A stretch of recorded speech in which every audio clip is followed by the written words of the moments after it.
Welcome to The Upshot, Old World Disc Golf's podcast about the latest in disc golf world. I'm the editor, Charlie Eisenhood. Joining me is Josh Mansfield. I may or may not be here for real right now. I might be with the baby. We're recording some shows ahead. We hope you understand. It might mean we miss some news a little bit sometimes, but it's not a news show today, Josh. We're going to be looking back on 2023 in our Storylines bracket. This is the first of a two-part episode series where we break down the biggest stories of the year and decide what was number one overall in 2023. This was a lot of fun last year.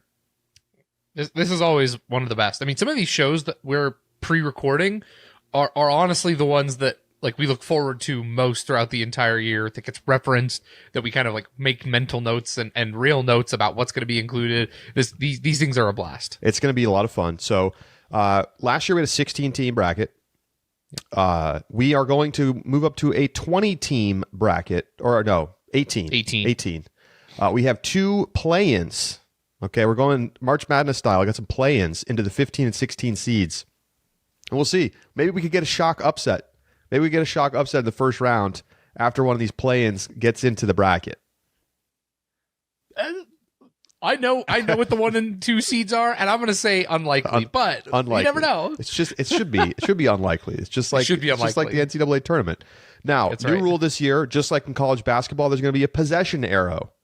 Okay, so let's Josh, heads or tails? I'm going to flip a coin. Tails. Okay, here it is. I'm flipping a coin on Google. I'm sorry, it was heads. So I will retain the possession arrow to start, and that means that if we disagree and neither of us can convince each other on a matchup, I win. And then when that happens, possession arrow switches to Josh. Yep. Okay, so very college basketball type terms here. Before we jump into the bracket, though, I wanted to talk about two things that I read in the paper this morning. The Wall Street Journal had an article that I immediately thought of you when I read it. Okay. And well, when I read the headline, you're going to be like, why? We've all dreamed of saying, take this job and shove it. These people actually did. Okay. That was the headline. But, okay. But I didn't think. I mean, I just quit my job a month ago. Well, but I don't think you said that to them. No, I didn't. But it's about town officials dramatically quitting and walking out of public meetings. So the lead to the article is that there was a mayor in Clearwater, Florida, and he was about 50 minutes into a 3-hour city council session in March, and he said, "In good conscience for my family, for my own health and other things, I can't remain the mayor," and just bounced. So I thought of you, and I was wondering if you've seen anything like this play out in Pocatello. So, okay. What were the reasons he gave? I'm sure he did like a little bit more expansive of like an interview or discussion about this. What were some of the things that he kind of discussed? Because this is going to be important. Let's see. I don't know that it really said. Okay. People have watched him quitting. He said he's glad his action brought more attention to the city's issues, but said it is a shame his resignation is what it took. So this article doesn't highlight it a ton. It's kind of more about people quitting. But he basically, the article says simply, he disagreed with council members that spending on a new city hall should be a top priority. Interesting. Okay. So this is yes, I have seen something like this happen. We had a council member who is when I got elected, we had 3 council members who were quite unpopular, and who like they wanted to get what they called more fiscal responsibility, and their solution to doing so was bullying staff. So literally staff would come to council meetings and just like get berated and interrogated about every spending to the degree like that it was just like unnecessary, right? So wildly unpopular. One time, one of the council members got up, gave a long rant, and then left the meeting. and then a second council member that was with him got up and left, so we had to end the meeting because we lost a quorum. This is the same council members that a recall campaign got filed on about a month later, and they just quit as soon as they saw that. So they didn't quit in the meeting, but like it was the beginning of the end at that point, right? Got it. It's interesting because I've seen some articles about this, and it's funny because it feels like it happens for two reasons, and they're wildly opposite reasons. Number one is you have people who quit in large part due to like what they believe are kind of like these structural issues that they cannot overcome, right? And it goes back to things like financing, staffing, pandemic decisions, right? Like very, very divisive issues. Sure. That used to, I think, run with like a general kind of consensus, but because of the introduction, city politics used to never involve social issues, right? Right. It was just boring, like, plumbing and library, sanitation, and streets. Yeah. Well, right. And now the library, hot battleground in terms of, we're dealing with it in Pocatello right now, pornography in the libraries. You also, well, like people using the computers to look at porn or what? No, just like books. Books. Yeah. Books. Oh God. Yeah. Anyway, all I need to know is that if you're on the side of we shouldn't allow this book to be in the library, you're probably wrong. I don't even care what the book is. So that's going on. COVID, mask mandates. Oh God. Right. Like it's like triggering to even think about it, having to go through all that again. Trust me, you're preaching to the choir right now. So city politics are now deeply divisive on social issues, and you have political people becoming involved who have no interest or understanding in how to govern a city and run city properly because they ran for social issues. Yeah. Yes. And unfortunately, social issues are what turn people out to vote in city elections. Of course. And right. That's where we're at right now. So you have the people who are frustrated because of you have like this mayor, it sounds like. I mean, his is based in like spending and kind of those finance issues. But I wonder if it came from people or if he ran because of the social issues. Like that's the dynamic that I would be interested in seeing. And the problem though then is that this issue extends beyond just like City Hall. I have protesters who show up. I've had protesters show up at my house.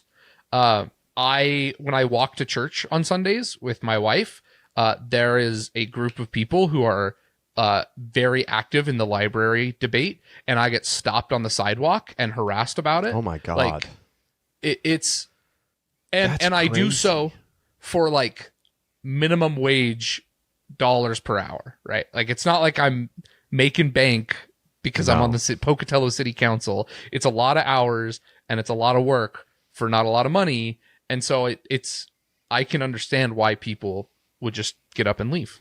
Sounds like TDing disc golf tournaments. That's kind of does. One other thing from the Journal today. Okay. That is a little bit more of a happy note, I suppose. Okay. It's the headline here, How Work From Home Has Reshaped What Americans Buy. Now, why did this stick out? Let me show you this chart. This shows real inflation-adjusted sales at sporting goods, hobby, musical instrument, and bookstores. Okay, so these are like in-person retail purchases. And if you take a look at this chart, it was pretty flat from 2010 to early 2020. Around $7-ish billion a year in, again, inflation-adjusted sales. Big drop in the pandemic. Obviously no one's going to the stores or anything. And then, boom, it explodes to about $9 billion a year where it has remained. So the point of this article was talking about just people working from home has changed consumption patterns because, now instead of going out to lunch in your business district, you're spending more time on home projects, right?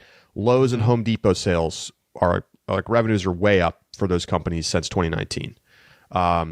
And I think this is interesting because I also think one of the things about work from home is that you end up having more time for recreation because not only are people taking work from home on Friday and at their cabin or at their lake house, they're also they're buying back that time from commuting.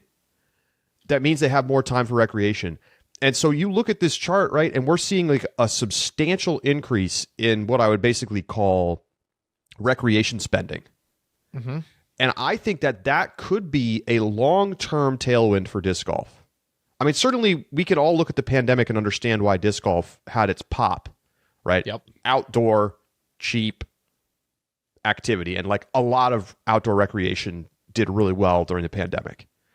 But this shows you that we're not seeing it like drop back down. Mm-hmm. And to be fair, we haven't really seen that in disc golf either.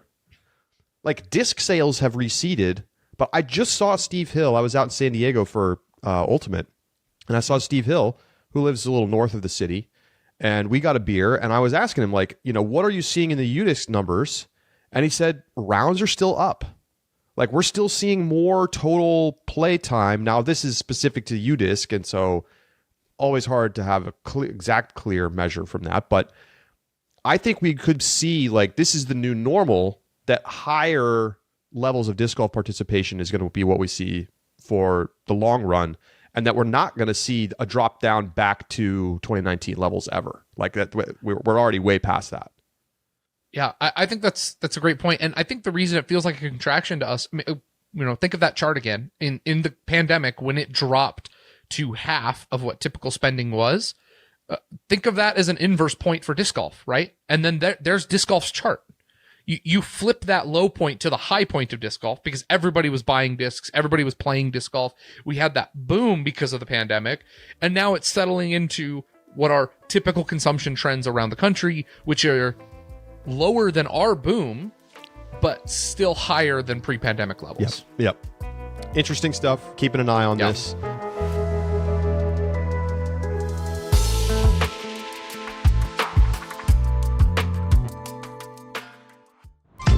At Pound, the quality of our gear runs deeper than the stitching. That's why we make everything right here in the US, employing highly skilled, well-paid professionals. From bomb-proof Cordura fabric to YKK zippers and recycled plastics, we source the highest quality US materials to make the most comfortable, durable pack in disc golf. Our lifetime warranty stays with the pack, not the purchaser. So regardless of how you find us, we will be here to make sure your pack stays on the course and out of the landfill. Pound's integrity is held together with more than just thread.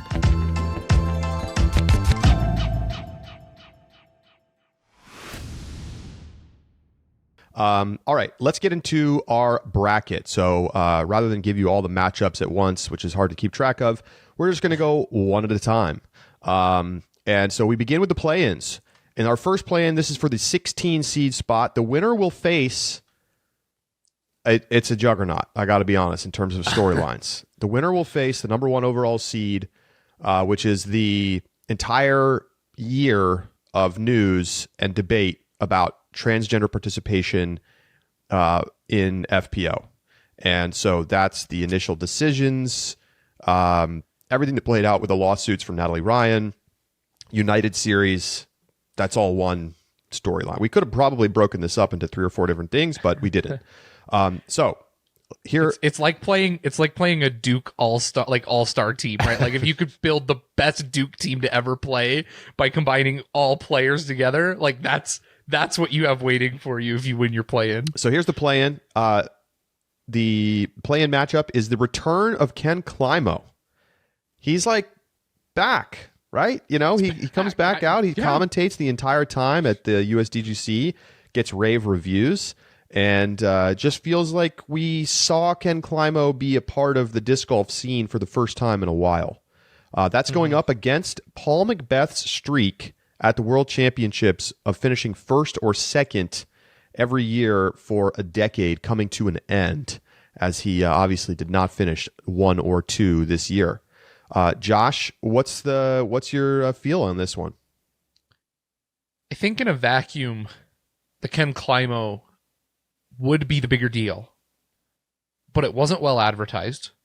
He just kind of showed up, and 2 days before they're like, surprise, like Ken Climo, looky, and then news broke on Ulti World Disc Golf, by the way. It did break on Ulti World Disc Golf, and then he like finishes commentating, and now we have no clue what's gonna, like, is he gonna be back? Is he gonna commentate next year? Like, wait, we don't know. So I think with like better understanding of the impact of this story, I would probably give it preference, because Paul's streak ending at Worlds was an inevitability, but because of the way the Climo thing has happened, I think the Paul streak is gotten more discussion. It's been kind of a center point of the season on the competitive side, and raises like real questions moving forward, and kind of feeds into some other storylines that we're going to talk about. So I give it to Paul's streak at World's ending.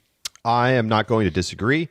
I think that the return of Climo, it's too soon to say whether that's a permanent storyline. Mm-hmm. You know, like, okay, he was here for this year, but is he going to be back, or is this just a flash in the pan? Is he going to do more commentary next year? TBD. But it's just like much more resonant storyline for me is like there's other stories in our bracket that are in a similar vein to Paul's streak ending, which is that like we're seeing a changeover in eras right now, and this was a big piece of that. Like this really iconic streak, amazing that he was able to do it for this long. And it was going to happen, right? Whether it happened this year, or next year, or 2 years from now, you can't keep a streak like that alive forever. But the fact that it came to the end this year feels appropriate given everything else we've seen. So I'm with you. What's next in our other play-in? They are going to be going up against our number 2 seed, which is the Gannon Burr and Prodigy lawsuit. Oh, yeah. Again, now these two, it's noted, these 2 top seeds were pulled using analytics from Ulti World. Yes. Some of these storylines don't have metrics that are like that we could use, but these were the top 2 stories according easily dominated the traffic charts this year on the website. You know, so just I mean, we haven't talked much about the Prodigy Gannon lawsuit in a while, but I mean that was just an absolute like nuclear bomb dropped at the beginning of the season.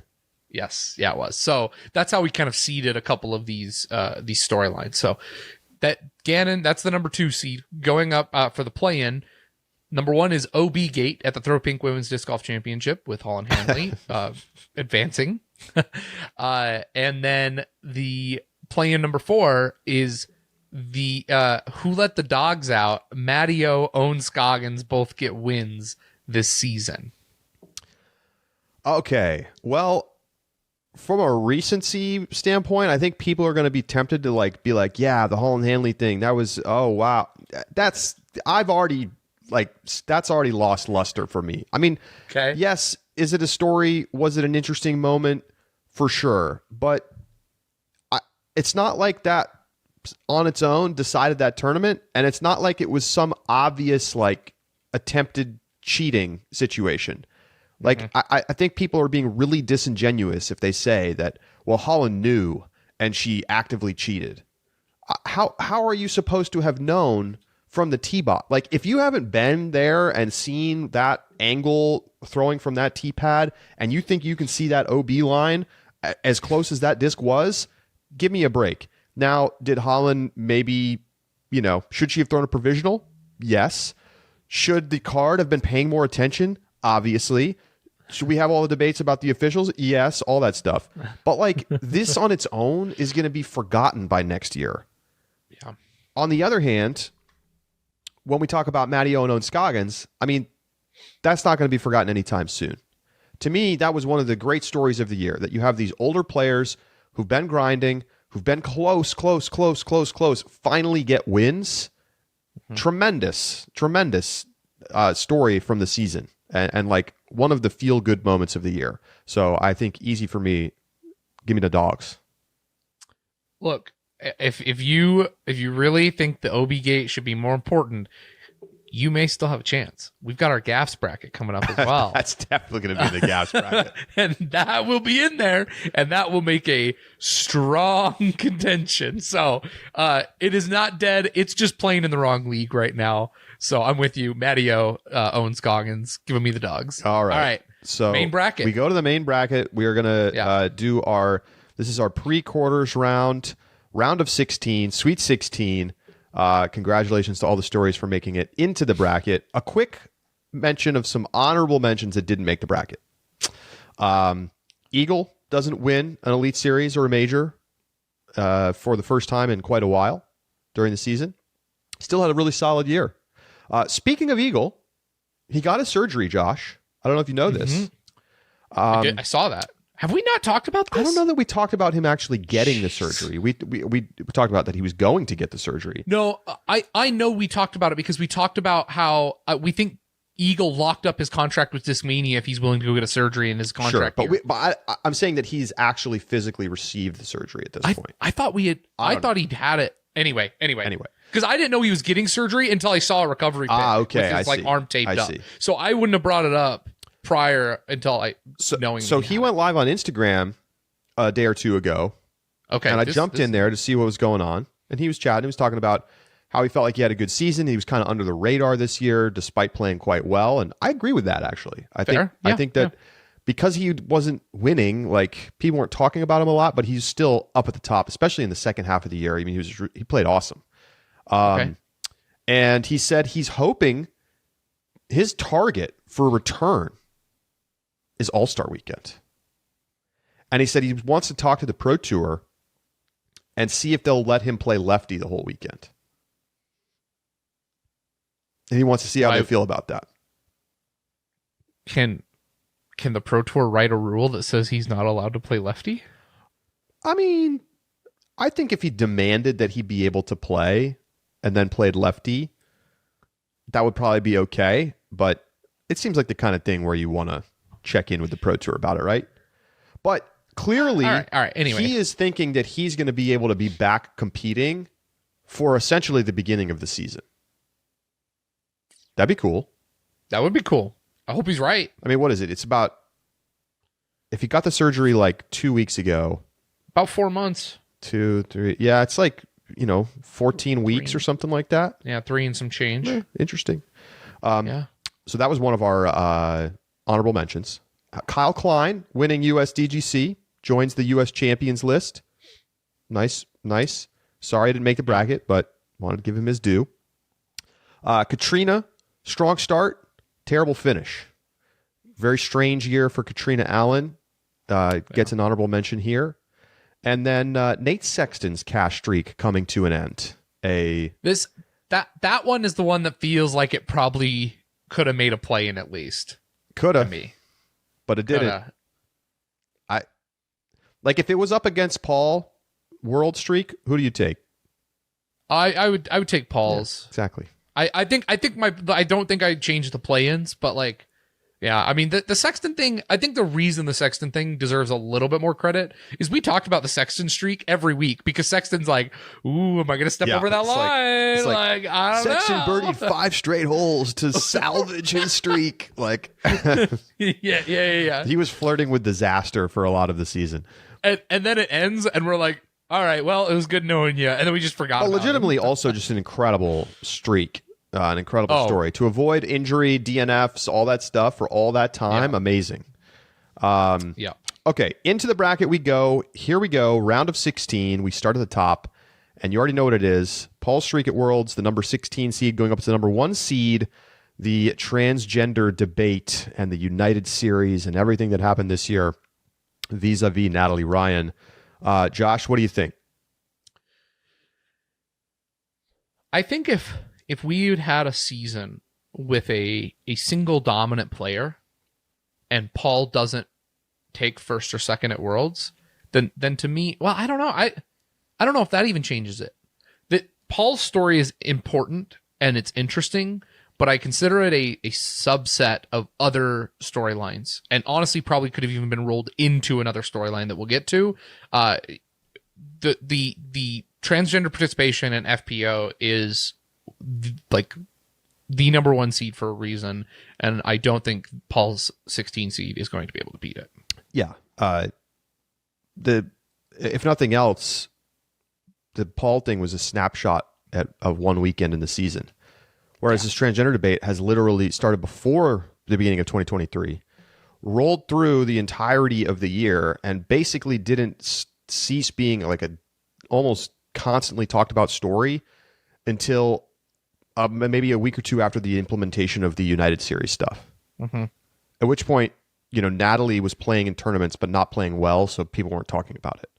Right. But like it had weird undercurrents. Like Katrina, her play went to hell after Natalie was like allowed back to play. And I'm not saying those things are necessarily directly related, but like Katrina talked about being like harassed on social media about her position on the issue. It was just everywhere this year. To me, it's not even. She close. then holds her press conference and wins Preserve that weekend. Yeah, when Natalie wasn't allowed to play, right? Or no, she was allowed to play at Preserve. It was the lawsuit. So the lawsuit wins. Natalie gets added back. Right. Katrina does the press conference and then wins the tournament. And then never plays well again the rest of the season. And then, it's done. Bizarre. Yeah, no, I completely agree. All right, what's up next? Right. The 8 and 9 House of Disc acquisitions. Now this starts. Remember, DD was this year. Like we had Jeremy Rusko on at the beginning of the year to talk about this. That's right. All the way to Discmania. So all of House of Disc acquisitions versus Isaac Robinson winning 2 majors. Ooh, wow. I mean, Isaac Robinson winning 2 majors is definitely one of the top on-course storylines this year. It is. And arguably the biggest business story of the year was the House of Disc stuff. Oh, boy, this is really tough. I think... I'm trying to think of like what felt like the bigger story to the public. And the answer is Isaac Robinson. And even though I think the House of Disc acquisitions and like the growth of that conglomerate is going to have a wide-ranging impact on the future, I think that from this year, the bigger story was Isaac Robinson winning 2 worlds. His profile increased hugely. 2 worlds. 2 worlds. Dang, Isaac. Damn, dude. Alternate timeline. 2 majors. Shows you how important Worlds is. That's right. I just feel like the combination of winning Champions Cup and the way that he did, and then to back, he got forked by you, and then he still won the Worlds against all odds. That was unnecessary. But it just felt like that was what people were talking about a lot more. Like Discmania, House of Disc, people were like, "Oh, interesting," and then they moved on with their day.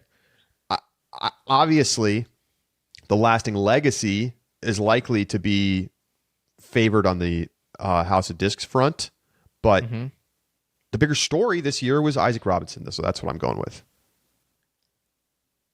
I'm going to make one counterpoint. Charlie, we must be the watchman on the tower for the business stories that shape disc golf. And even if the public doesn't know that they should care about it, we have to remind them that they should. And that House of Discs could be in 5 or 10 years, we could look back at this bracket and we could literally just say, House of Discs beats everything collectively, and just pencil it in the champion spot, because I think this one is it has the potential. When I look at the rest of our list, which no one else has the privilege of doing, but when I look at the rest of our list, House of Discs, I think, has the potential to be the most impactful story of the decade. It does. And I know that the public cared about Isaac Robinson, but that potential and like the power of that, to me, I think has that takes and carries the weight for me. I understand that. And don't get me wrong, I'm the first person I literally opened the show today with 2 Wall Street Journal articles. I love this stuff. I don't disagree, but I think it's important to focus on what happened this year. And it's not like this House of Discs thing has made any tangible difference to this year, besides being an interesting story and thinking about what it means for the business side of the future. By the way, I will note, I talked to a player who said that they think the House of Discs moves are going to help all these brands on the product side, because they're going to be able to, invest more money in R&D and machines and stamps and blah, blah, blah. Yeah. But that it's going to be a net negative for players in the sponsorship market, because there's no way that any of the House of Discs brand are going to bid against each other for players. And so you've just consolidated down a bunch of potential competitors in the sponsorship market into one company. I mean, it's like we were talking about with the Gannon Burr thing. Discmania is not going to bid. Or they are, but Latitude 64 isn't. Right. They're not going to play against each other. Why would they do that? Yeah. I think that's a wise take from this player. Interesting. But so I think... Do you disagree? So you would vote for House of Discs? I think that there is... I wanted to make my counterpoint. I am not going to make you use your possession I think you should. arrow. If you think I'm wrong and you think it should be House of Discs, I think you should make me use it. All right. I'm going to make you... it feels petty to do it this early. No, I don't think so. But I think I'm going to have to make you use That's it fine. because House of Discs is huge. So you're going to have to use your possession arrow to get Isaac Robinson through. Okay. Done deal. Isaac Robinson wins 2 majors, moves on. I lose possession, so Josh now has the arrow. What's next? Actually, no, I tell you what's next. I think it's your turn, but the 5 and the 12 seeds matching up here. The 5 seed is the parity era. We've entered a new era here in disc golf. There's a lot to that. And then in the 12 spot is just all of the drama of the European Open. A crazy finish in MPO. Corey Ellis wins his first major. Anthony Abrella blows up on 16. Obviously, in FPO, Kristen kind of just walked it in, but Haiti Lina was an exciting story as she finished second. And this was part of Kristen's march to a Grand Slam, which is obviously in the bracket. So just, a really exciting European Open this year. What are you thinking? European Open is very exciting. And I think created storylines around Calvin, who came in with the lead at the final round and unable to close. Anthony Barella and his blow up. Corey Ellis. European Open is the amalgamation of so many stories that we're going to talk about today. But for that reason, including the parity era, right? Corey Ellis winning a major is indicative of the parity era. And because of that, while I think European Open by itself is very interesting and highlights a lot of these, I think that each own storyline can be broken out, and European Open could be used as an example underneath. I give it to the parity era. Yeah, I think you said it exactly right. It's subsumed. The European Open stories are a part of this bigger overall storyline. Yeah. And while the European Open was definitely exciting, one of the most exciting, finishes on the tour this year, it just doesn't have the overall resonance of this bigger storyline. So I'm with you. Yeah. Okay. Next up, the 4 versus the 13 seed. The 4 seed is Kristen's Grand Slam. You said we would talk about it, and here we are. We got there. The 13 seed, though, is Paige breaking her leg and being out for the rest of the season. Well, it's interesting these are matched up in the first round. It wasn't really, our seeding was done basically based not on individual matchups that we would get. But it says it all, doesn't it?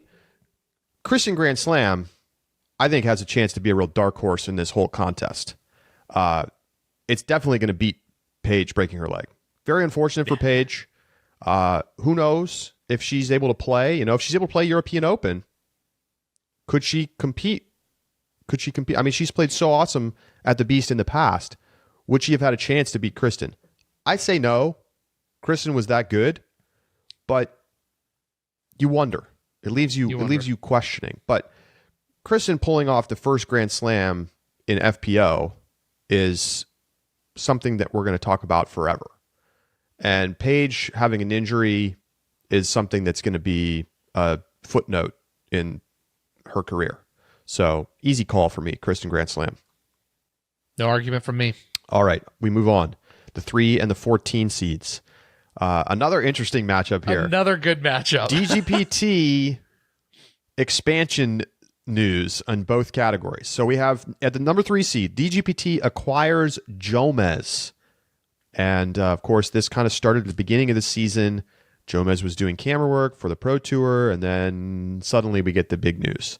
It's going up against the DGPT merging with the Euro Tour and kind of establishing itself as the primary operator of the tour on the European side of the Atlantic. So, Josh, what are you thinking here? I like the gut feeling is that DGPT acquiring Jomez is the bigger story, right? Like that's because just because of the power that Jomez has.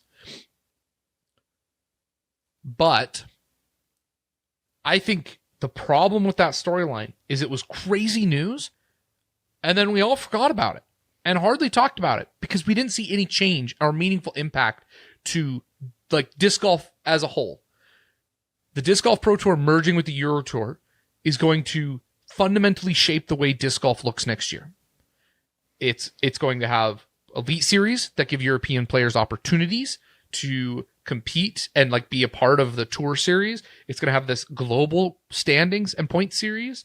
It could forever change the way that we run European events. It's going to bring a level of professionalism and media coverage to European events that can help propel Europe to be just as competitive or at least work to gain ground on the competitiveness of the professional scene on the United States side. There's, I still think, potential for DGPT acquiring Jomez to reemerge as a storyline if Jomez goes behind a paywall, for example. But I can very clearly see the impact of the merger with Euro Tour that is going to happen next season. So I give it the upset. I think DGPT merging with Euro Tour. Wow. The 14 over the 3. Yep. Counterpoint. Okay. While I agree with you that the average user of Jomez, who goes and watches a YouTube video, isn't really seeing anything different. If you're watching DGN, does it really look that different? No, it doesn't. I agree with you. But the DGPT has now basically entirely cornered the media market. They control the live product. They control, by far, the most important YouTube product. They hold all the cards, and if they wanted to, they could fairly easily wipe out other media companies on YouTube by simply not allowing them to have rights at their tournaments. Yep. I'm not saying that they're going to do that, but like they could. They are the 800-pound gorilla. I mean, and the PDGA basically signed over all the media rights to the majors to them. Uh-huh. I'm not saying any of that is like the wrong thing to have happened, but I mean, the DGPT's consolidation of power over the last couple of years is pretty remarkable. When you think about they've built this moat a little bit around tournaments and event side stuff. Mm-hmm. And now they have an even bigger advantage on the media side. And like what could have been seen as a competitor and literally was at, before the Jeff Spring era, Steve Dodge disallowed Jomez at DGPT events. Remember that? I do. Because they saw him as a competitor. Mm-hmm. So now the DGPT controls all of that. And while I think that, yes, the European stuff long run could end up being a big deal, it just doesn't feel like it's going to necessarily be that different in Europe. It's going to feel like the same kind of thing, right? It's like, okay, they're making a European point series instead of having like silver points, but like, is it really going to change that much next year, the way these events look? It's not like the Pro Tour is going to go over there and like do the same level of preparations that they do in the U.S. And Jomez is the gateway to disc golf for a lot of people. Mm-hmm. And now the tour controls that. Like, I hear what you're saying, but I think about the difference from the national tour to the pro tour when the national tour was suspended, and it was a world of difference. So I'm going to use my possession arrow. Okay, all right. I'm going to advance the Euro tour, because for the same reason that you shoot down House of Discs, like DGPT acquiring Jomez could be one of the biggest storylines of the decade. Like, if we were doing a decade bracket at the end of 2020s, both of those could make the list. But maybe they don't. Maybe they don't, because nothing happens and changes. So I for the same reason that you advanced Isaac Robinson, I'm going to advance the Euro Tour. Okay. All right.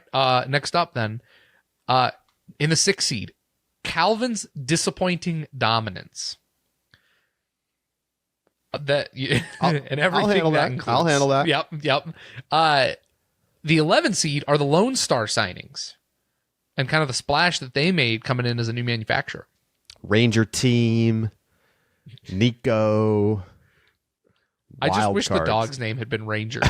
So we could say like Team Rangers Ranger or something. I don't know. Anyway. Calvin was the biggest player of the year. I mean, what? We final after boss? Kristen? Yeah, fine. Fine. Final boss, a great one coined by Ian Anderson. Yep. Like, he's one of the most popular players on earth now. He just like defined the season in a lot of ways. And sure, you want to call it disappointing dominance because he didn't win as much as he really should have. And he, kind of melted in some big spots. People just want to kill Anthony Barella for what happened on 16. But what about Calvin just playing horrible in the final round at European with a chance to win? Yeah. Didn't he come in with a 3-shot lead? Two or three strokes, I don't remember how. Nobody talks about that. A lot of excuses get made for Calvin. But for better or worse, whether he's winning or he's not winning, he was part of the story at basically every point this year. His profile grew a ton. I think his popularity grew a ton. And to me, it's just like not even close. Like, Lone Star is an interesting side note to this season, but it feels a lot less relevant now at the end of the year than it did early on. And it's not like anybody on Lone Star did anything. So I say easy call for Calvin. The one other thing I would add to that is, like, I almost said maybe it would be a different story if somebody on Lone Star won a tournament. And it was like, oh, they did, and I still don't care, which really means okay, this should not right. win. It shows you how unfair I'm being that I don't give Emerson his due.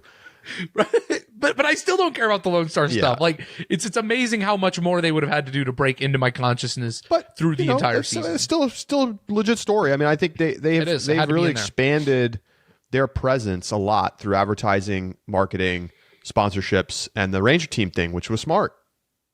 Yep. Okay. Your turn. Yes, 7 and 10 matchup as we get to the bottom of this bracket. In the 7 seed, a dangerously underseeded at 7, I would say, Simon Lizotte to MVP on the mega deal. Hard to believe that was this year, but I mean that was huge. And then in the 10 seed, the Young Guns. Look at all this talent on the MPO side under the age of 24. On the FPO side, we got a 16-year-old Ellie Midling who's throwing MPO distance and blowing everybody away. Silva Saarinen emerging from the European side. So much exciting young talent right now, not just like having good rounds, but straight up winning tournaments. So that's the matchup. It's a tough one, Josh. I hate this matchup because I think both of these are probably underseeded and both could like make a legitimate run to the end of the bracket. I think the Young Guns side has an inclusion of players like Cole Riddall and Gannon Burr who, outside of Calvin, I mean, they're dominant players who had multiple wins and were critical to our understanding of this Kyle Klein. season. Kyle Klein, yeah. just critical to our understanding of this season and what the future of disc golf is going to look like. With that being the case, and we talked about it last year about the MPO side, but man, now we've got them on the FPO side too. Like you said, Silva Saarinen, Ellie Midling, like those players are just going to shape the future of disc golf.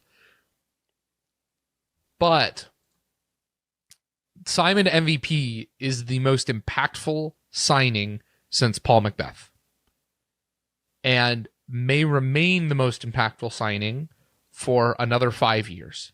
Or more, who knows? And that's hard to ignore.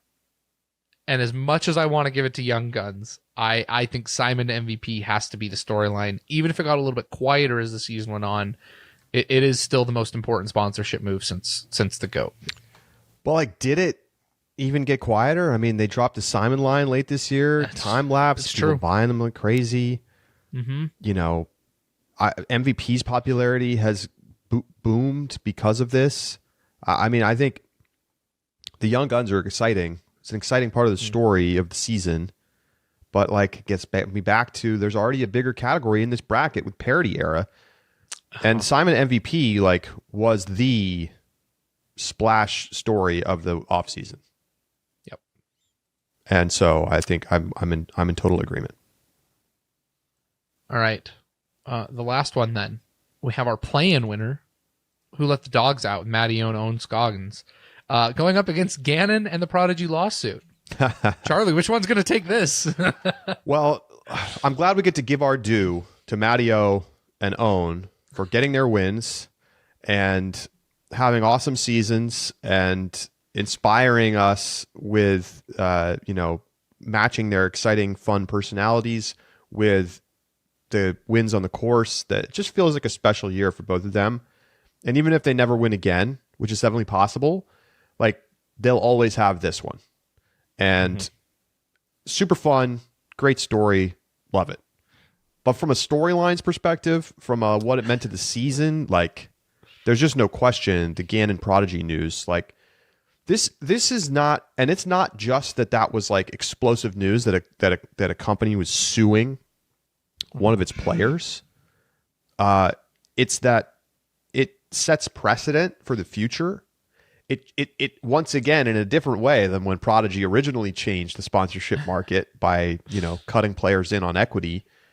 Now they're changing it again by saying, no, you actually have to respect this contract, and we're not just going to let you do whatever you want because you're the player.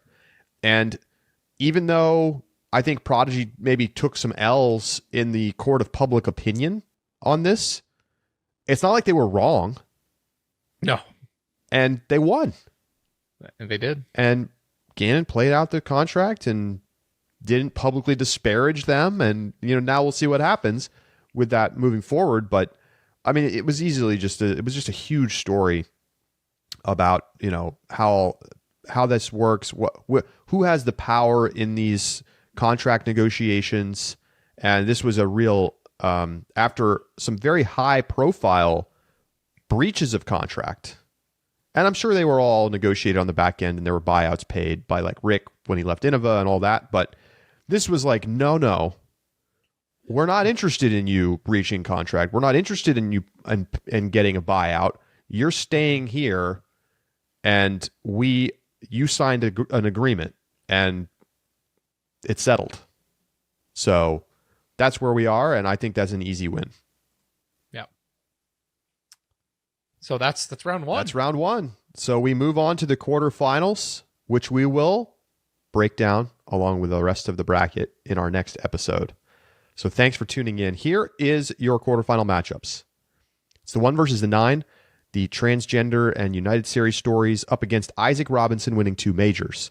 The 4 and the 5 each advance past their lower seeded opponents. It's the Kristen Grand Slam versus the Parity Era. The 6 and the 14, Calvin's dominant season, tinged with some disappointment perhaps in the win department, up against DGPT merging with the Euro Tour. And finally, the 2 versus the 7, Gannon and the Prodigy lawsuit versus Simon to MVP. The big upsets in round 1, really there was only one huge upset, and that was DGPT merges with the Euro Tour over DGPT acquiring Jomez. Isaac Robinson gets the 8-9 win over the House of Discs Acquisitions. Any final thoughts on round 1, Josh? Nope. I'm excited for the rest of the rounds. It's going to be fun. Now the fun stuff begins. All right. So join us for our next episode where we break down the rest of the Storylines bracket and pick the 2023 champion. We'll talk to you then.